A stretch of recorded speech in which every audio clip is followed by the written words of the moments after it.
Smell those eggs and bacon. It's time for Breakfast Talk, a podcast covering a range of entrepreneurial and independent comics creation topics first thing in the morning. Of course, please like and share if you're enjoying our special seasoning. And be sure to subscribe to join us every Monday morning, 10 a.m. Eastern, 9 a.m. Central. Let's talk. I'm Greg Moquin. I'm the co-founder of Sierra Nova Comics, LLC, and writer, creator of Sierra Chronicles, Inc., and Future Comics. I'm Dillon. I am co-owner of founder, whatever it's called, for Sierra Nova Comics, editor-in-chief, and chief technician officer, technical officer, CTO. I do computer stuff. I'm Hector, Hilo in other circles, and I'm the co-founder of New Leaf Comics, New Leaf Studios, and I'm an illustrator as a profession and art director, or social media director, pretty much everything director at New Leaf Studios. Film director? Depends on what kind of film you're talking about. Huh? Film on the webcam. Should be coming like any minute now. Oh my God. That's what she said. It's breakfast. It's too early for that kind of talk.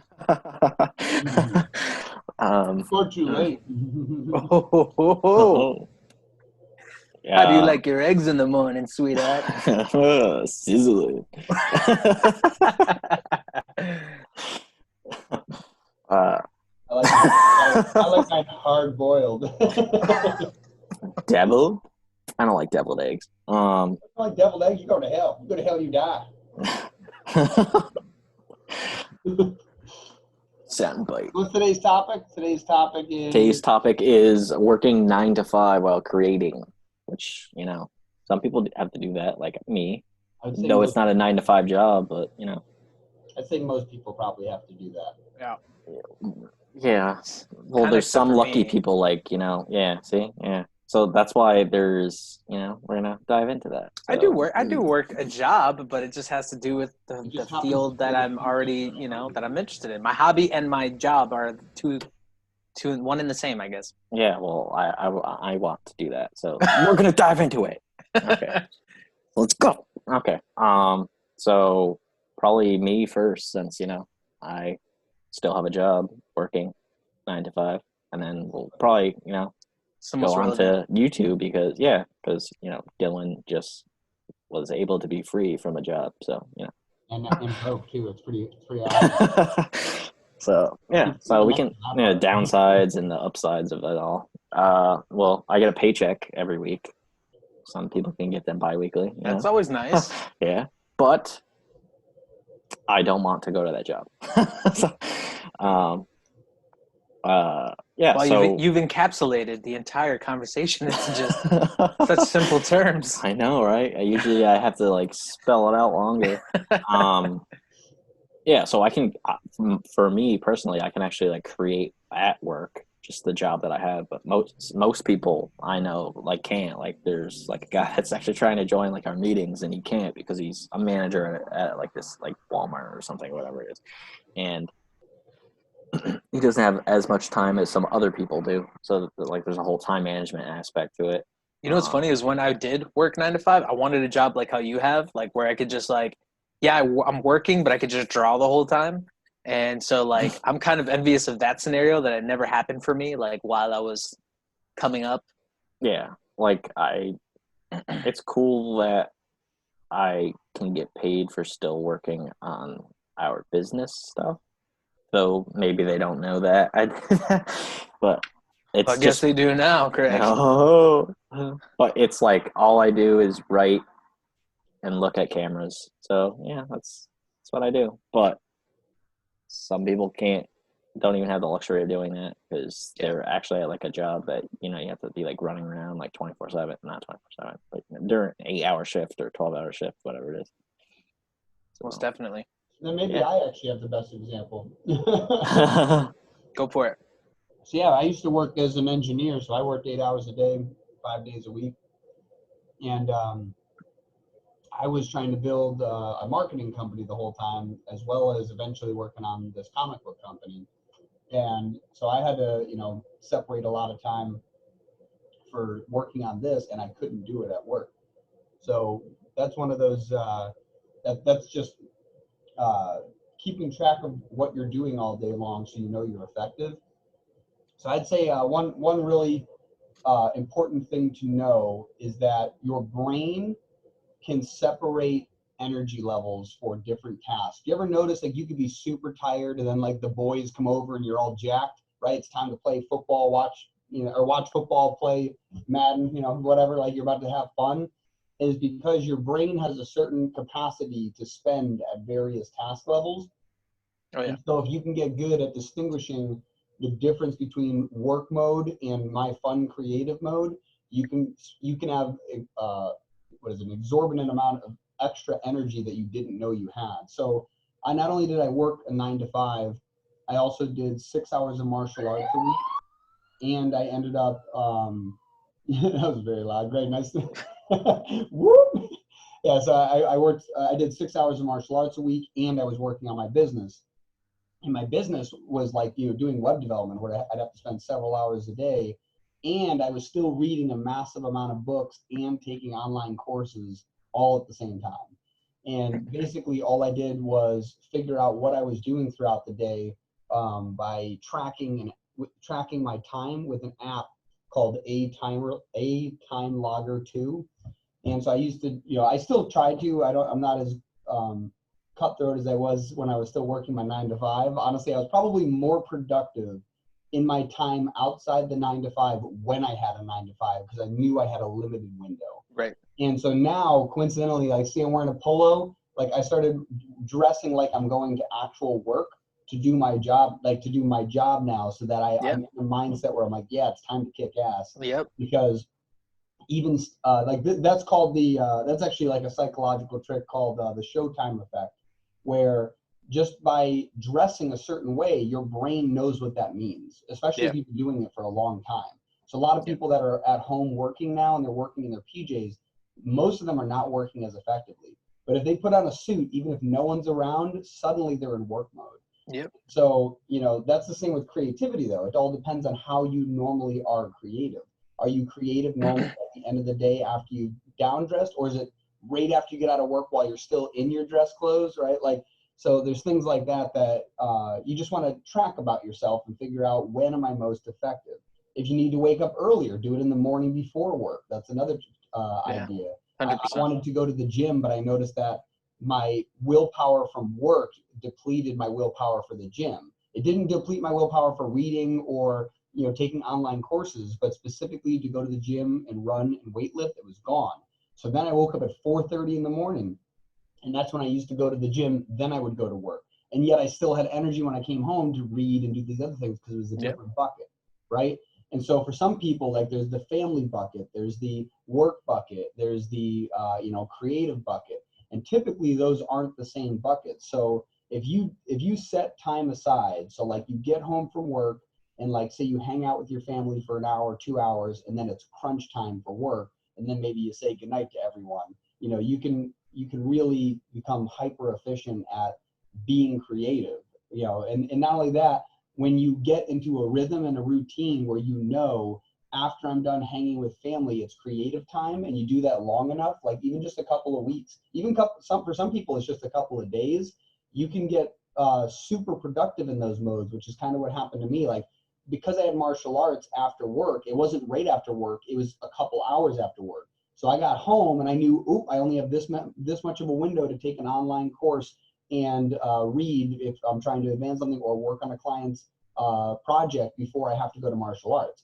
So I would get home, I would immediately throw food in the oven. I would start watching a 45-minute show because about 20 minutes in, my food would be done. I'd grab that, I'd eat it, watch the rest of the show. Once the show was done, I knew it was time to work. So I set triggers for myself, and I just got like super efficient doing it that way. And that's, if you're trying to, build something creative, but like you can't find the time, it's like, it's not the time, it's the triggers. You need to figure out how to set time aside, set a routine where you're going to do it. Let your whole family know you're going to do it so they don't disrupt you. I got my brother with a poster in his office, where his office, right? Because we're in a house, but in his music studio, there's a sign that says, "Don't bother Dillon between 9 to 2 p.m. or 9 a.m. to 2 p.m." And the reason why is I know in the morning, if I'm not bothered, I will do a very specific set of routines where I'll work out, I'll make breakfast, I'll sit down, I'll plan my day, and I'll crunch time for 4 hours. Yeah. And so that's something that if you know that about yourself, let your family know that. Set time aside, because that's the other thing too. Like they might be like, "Oh, I want to talk to dad or mom when they get home from work," and it's like, actually, if you let them know that 1 hour after work they get you for 2 hours, they'll actually be more excited for it. Just like that feeling right before you get on the plane to go on vacation, or right before you hop in the car to drive to a vacation spot, like that feeling is almost better sometimes than the vacation itself, because you know you get to do nothing, or you get to relax, or get to have fun, and it's like the anticipation. So you can actually build that every single day, and that's actually part of what gives you that new bucket of energy, because your mind's like, "Oh, it's time to pull from this bucket." Yeah, I totally agree. It's like how the buckets of different categories and stuff like that. That was definitely something that I went through as well. I mean, it was kind of a weird situation for me because I was working. I used to work in the pet industry, daycare, grooming, all types of stuff. So I would go there and front desk stuff. So the last job I actually worked was like a reception kind of position, which was just intensely boring for me because I learned that I am much more into being somewhere like a workplace when I have a physical activity to do. And it was definitely something like I had trained myself for a long time that after I was at work, I would just go home and draw. So it already kind of had that whole thing, like where after my physical activity, I would have my creative activity. So it was just something that was like, I guess slowly over time, it just helped me to be where I am now. But I actually ended up quitting my job, and then I was lucky enough to build myself up over about a year and a half's time, where my significant other was kind of paying the bills. So I was kind of just taking on freelance work where I could get it, design, illustration, all that kind of stuff while I was practicing. So basically like all day, my job was to get better at making art. And then the few jobs that I did have throughout that like work day, and then I would be in charge of like the household duties. So I knew at like say 5 o'clock, I got to make dinner. I got to do A, B, C, D, F, G. I used to pick up my stepdaughter from school and bring her home, help her with her homework, make dinner, and then my wife would get home, and then we'd do our whole thing from there. But having a schedule, like if you're jumping from the if you're doing the 9 to 5 thing, which actually I'll get back to, because in the middle somewhere in that like year and a half, I was like doing just my creative stuff, and then I was like, you know what? I need a job. And it was kind of like kismet, because my brother was like, he was working at like a factory, doing like ink tech stuff, whatever. But he was like, yeah, we work 4 days a week for 12 hours. So basically you get overtime with 4 days a week. You make overtime, 8 hours of overtime. So I was like, I'll do that, like 12-hour shifts. I can do it. So yeah, I was actually working a job in a factory where I would work 12 hours, and it was like physically demanding. I was working in the shipping department. So I would work myself, be super tired, and then I would still pick up my daughter from school, still make dinner. And then as soon as I put dinner in the oven, like you were saying, I would just jump into my creative mode. And then until I fell asleep, basically, my wife would get home, we'd hang out for a little bit. I'd do creative stuff. And that, like you're saying, that portion of time, I was still really productive. Like I still did get my artwork done. I still did, get whatever, like picked up my daughter every day, made dinner every day, did chores every day, still did my creative time. So it was just, having those different mindsets of like, this is my work time, this is this time, this is this time. And, when I first started my journey and I was not working, I was doing that 18-month period, that first initial one. My first thing that I did was I just researched how to be a good time manager, so like, and that was one of the main things that they were saying is like, if you're going to be working from home, you need to just like set it up like it's a normal work day. So like, if you would wake up at 5 o'clock in the morning normally, and then you'd have to you'd have to commute somewhere, then wake up the same way. Like, so you wake up at 5, and then instead of commuting, you just say, well, I'm going to work out, or I'm going to do, just replace those different time segments with honestly, the things you need to do. For some people, literally hopping in the car and getting out of the car is enough for your brain to reset. Well, one of the cool things that was for me, like that was like a really big plus for me and advantage for me, was like I had to walk my daughter to school because it wasn't that far. So like we would walk, and I would get out of the house. I would have to get dressed, get out of the house, get like that fresh air in the morning. And like I had a responsibility already, and immediately in the morning when I first got up, I knew I had to do something. So that was like super helpful for me. And it was kind of the same thing as like, again, having to actually get up out of your bed at a certain time, be active, and then your brain just starts working. And for me, when I walk is when I do like my best thinking. So it was like I would walk her to school, and then on the way back I'd be like walking super fast so I could get back to my desk because I just had so many ideas and stuff.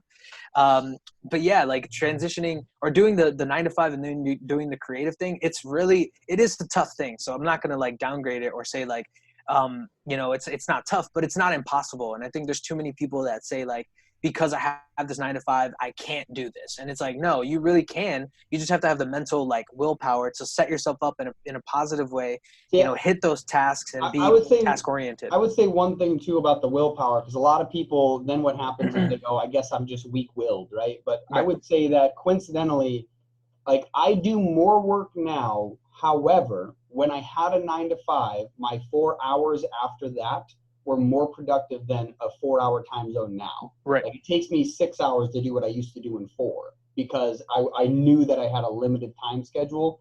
And right. There's something called Pareto's Law, which is a time will expand to the, a task will expand to the time that you allot it. Right. Right.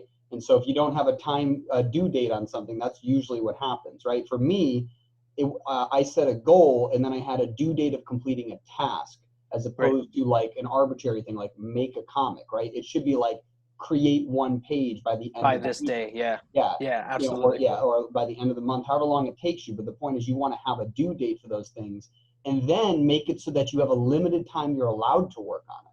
Right. Because then you're like, oh shit, I only have 2 hours a day to like do this. Like I need to really work on it. Yeah.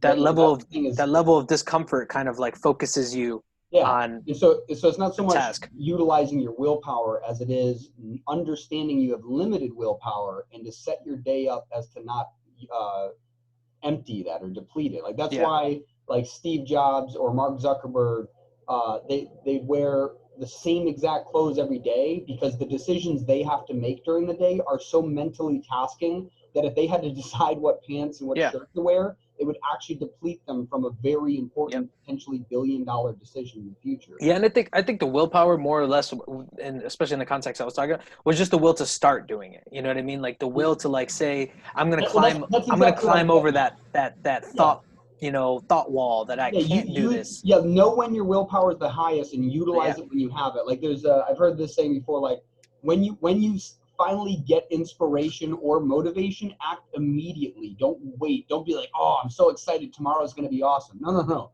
Whatever you just got excited about, you should work on it right now so that you get used to motivation mean work. Motivation means work. No procrastination time.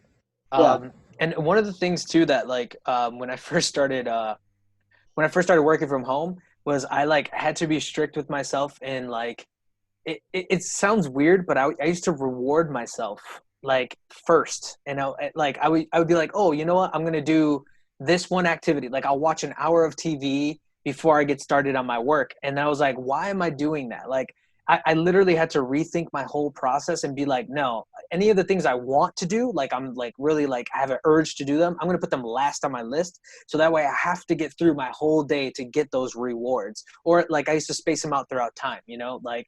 But yeah, it was just something that like, it's one of those things like you think you're being productive and you're like, oh, I'm going to get it done after this. But you actually put yourself into this mode where it's like, again, it's your mindset. It's like your mindset of I'm relaxed now. So you don't want to start your day with like, I'm relaxed. Like you want to start your day with like, I'm productive and then be relaxed.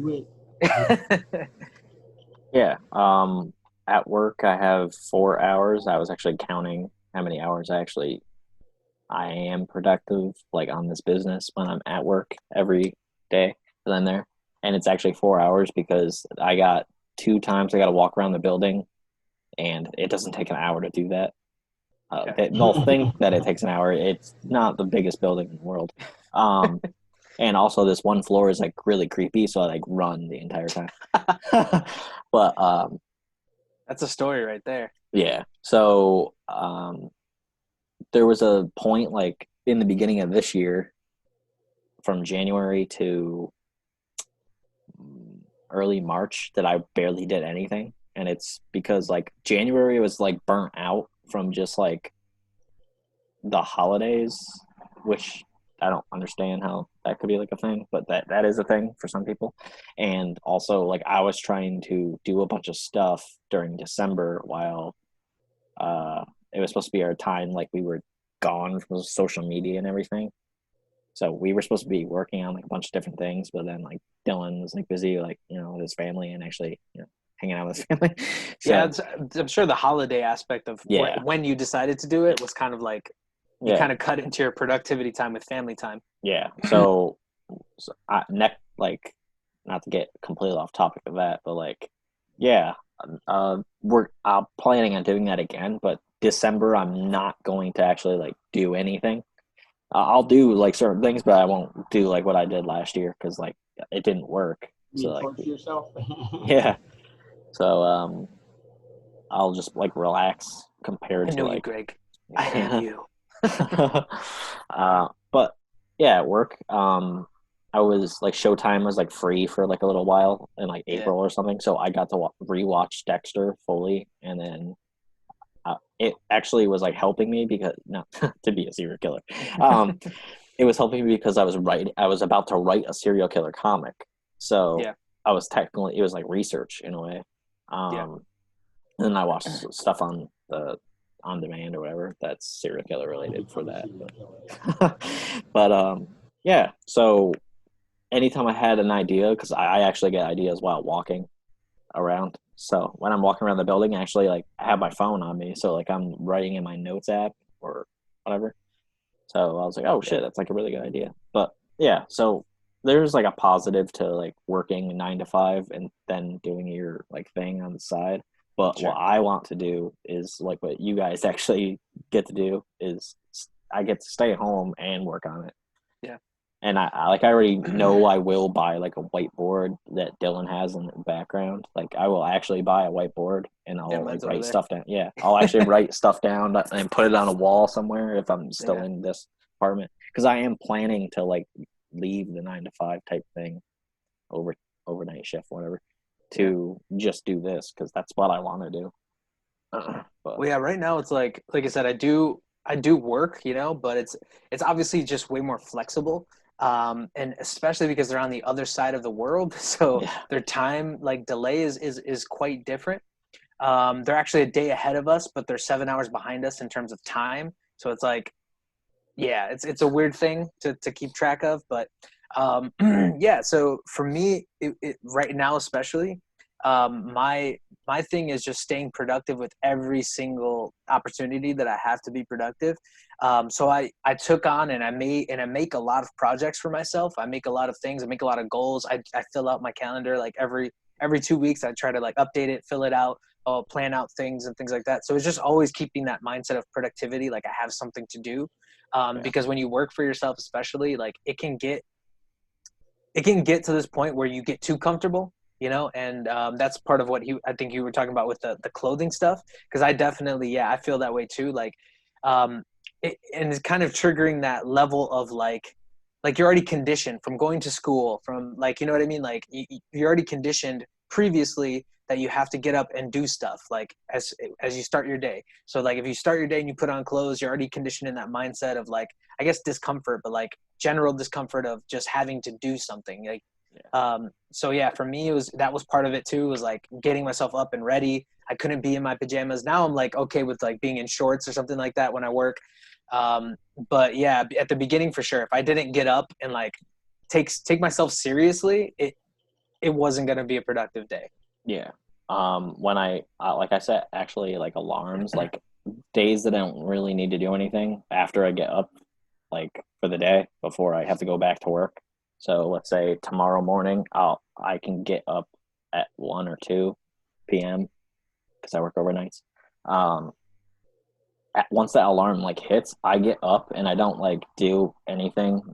Maybe go to the bathroom, but then I like literally start working on like whatever I have to work on. So either make like an email for like the email list or whatever, or edit a podcast, whatever I have to do. Like I literally, that's in my head that I have to do that, or like set up the next video for YouTube. So yeah, I basically work for like 3 hours, probably something around that. And then I cook dinner. And then after that, I go to work and work at work.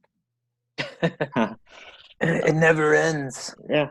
No, but that actually is something though that people should keep in mind is that you honestly, if you're going to be very, very, very productive on a single task, typically you have about 4 hours a day at max that you can utilize towards that. And by simply understanding that that's the case, you can, that's why you can benefit from a 9 to 5, because you already know 8 of your hours are gone, which means you only have a limited amount of time after that. Break it up amongst family, friends, and your creative time. And that's the best way you can optimize it. 2 to 4 hours a day, every day. But there's a book called The War of Art by Stephen Pressfield, and what he talks about in there is the muse, the thing that inspires you. And the issue is that the muse doesn't care when you're ready. It's waiting around all the time. So that's why you want to be ready all the time. You want to be there during those same 2 hours every day so that eventually you run into that amazing idea that helps you move along. But you have to be sitting there. You have to be focused. You have to try to get to a state of flow where you're moving forward on a task. Yeah, I think that there's definitely a level of drive that you have to have, kind of like towards that muse, towards that inspiration of like, I know tons of people, and they're actually like, they have hobbies that they wanted to be careers at some point. They pursued, like, let's say music at some point, and then it just kind of like died down because they weren't doing marketing, or they just weren't doing something correctly. They didn't have a manager. They didn't have any of that kind of stuff. So it just kind of fell to the background, and they now are just working, living normal lives and not really working on their what they wanted to do initially. And that actually almost ended up happening to me. Like I took a kind of a hiatus for about 3 years off art. Like I didn't really do much at all. I sketched once in a while. I would do a little graffiti stuff here and there. But I didn't really do art, and I was just living like a normal, 9 to 5 kind of life. So it's easy to kind of forget what you wanted to do with your life. But one day I just really decided, like, no, this is what I love doing. I know that, first of all, working in the industry working in, at some point my body's going to get too old to work at this job. And then I have no security whatsoever. And, whatever the case may be, there's only so much room to grow, So with my artwork, that's something that I'm passionate about. I can do it till the day I die, or till the day my hand stops working, basically. So it was just something I was like, actually, there's more security in following my dreams because I'm the product. You know what I mean? Like I'm what I'm, you know what I mean? Like I can value myself, and I can, set the rules to whatever, people are hiring me, whatever. I set the value, I set the terms. So I wanted that more than I wanted to have like a secure 9 to 5 paycheck, So I just started working on that, working on it. Like I said, I had a 9 to 5 job. I would come home and just do creative stuff for like 2 or 3 hours. And some artists can't do 2 to 3 hours. They can only do 1. But if you can only do 1, that's fine too. You just have to keep it like going. And just having that drive is going to bring you back from where you were saying, like, I'm putting that dream that I have to the side, and life is going to beat me, basically. Like, you got to have drive to bring that back to the forefront of your life and just say, I can give at least an hour a day to this. Like, no problem. I can give an hour to that. And then eventually it'll turn into, I can give 3 hours. I can give 4 hours, like Dillon said. And it'll be something that you look forward to and you want to do. And then you see yourself growing in it, towards a future. And that's just kind of like my journey, I guess. I think it's going to be different for everybody. But I think the one important thing is just to like really have the confidence in yourself, because a lot of people lose it as they go through life. Like they're told so many times that they can't do something or that they're not going to succeed in something. So they just kind of put it to the background. Don't ever do that, like keep pushing forward. If you want to do something with your life, if you want to be an artist, work on your art, to the point where it becomes, and there's tons of books out there, and Dillon can recommend like 1 billion books on how to make your side hustle your main hustle. You know what I mean? So there's ways to do this, especially in the internet age. Like there's tremendous amount of opportunities. Yeah, those books will probably be in the description. So yeah. Yep. Yeah, but like my grandma actually asked like a couple weeks ago. She's like, because she's like 80 something. 80. How dare she? Yeah, so she's like, yeah, like, what do you want to do with your life? You don't want to be a security guard forever. I was like, no, I don't. I know that I want to be a writer. And I want to do comic books, all that stuff. I actually really want to like make shows and like like live action and animated shows and movies. Like I would like to do voice acting, like we talked about in a meeting previously. And I definitely know that I want to do that because in 7th grade, like I did this one project and I just kept on writing. And then first it was like just a friendly competition with my friend Ryan, and it just like blossomed. And 80 after it was a 15-page project narrative like story that you're supposed to write. I wrote 83 pages, so I think I like writing. Yeah. So yeah. So that was episode 2. Breakfast time. Breakfast time. So yeah, like, share, subscribe, and we'll see you in the next episode. Later, guys. Just give me all the bacon and eggs you have.